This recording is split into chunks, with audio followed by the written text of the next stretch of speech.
شروع اللہ کا نام لے کر جو بڑا مہربان نہایت رحم والا ہے۔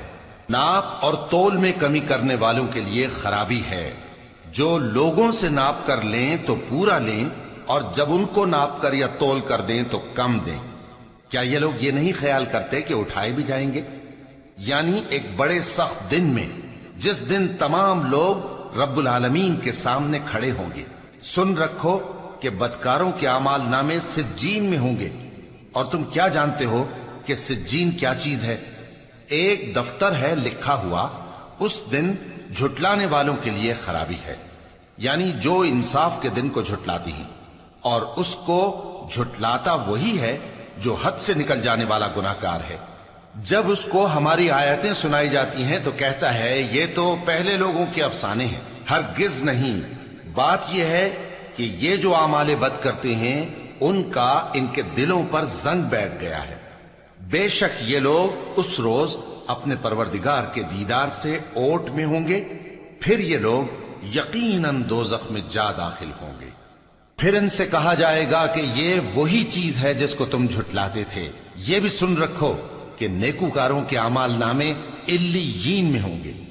تم کو کیا معلوم کہ علیین کیا چیز ہے؟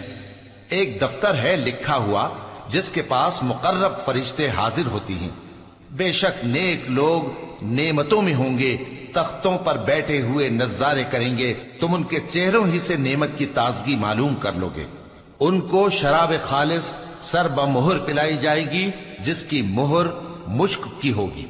تو نعمتوں کے لیے ریس کرنے والوں کو چاہیے کہ اسی کی ریس کریں، اور اس میں آب تسنیم کی آمیزش ہوگی۔ وہ ایک چشمہ ہے جس میں سے اللہ کے مقرب پیئیں گے۔ جو گناہگار یعنی کفار ہیں وہ دنیا میں مومنوں سے ہنسی کیا کرتے تھے، اور جب ان کے پاس سے گزرتے تو حقارت سے اشارے کرتے، اور جب اپنے گھر کو لوٹتے تو اتراتے ہوئے لوٹتے، اور جب ان کو یعنی مومنوں کو دیکھتے تو کہتے کہ یہ تو گمراہ ہیں، حالانکہ وہ یعنی کافر ان پر نگراں بنا کر نہیں بھیجے گئے تھے۔ تو آج مومن کافروں سے ہنسی کریں گے کہ مسندوں پر بیٹھے ہوئے ان کا حال دیکھ رہے ہوں گے۔ آج کافروں کو ان کے کاموں کا پورا بدلہ مل گیا نا۔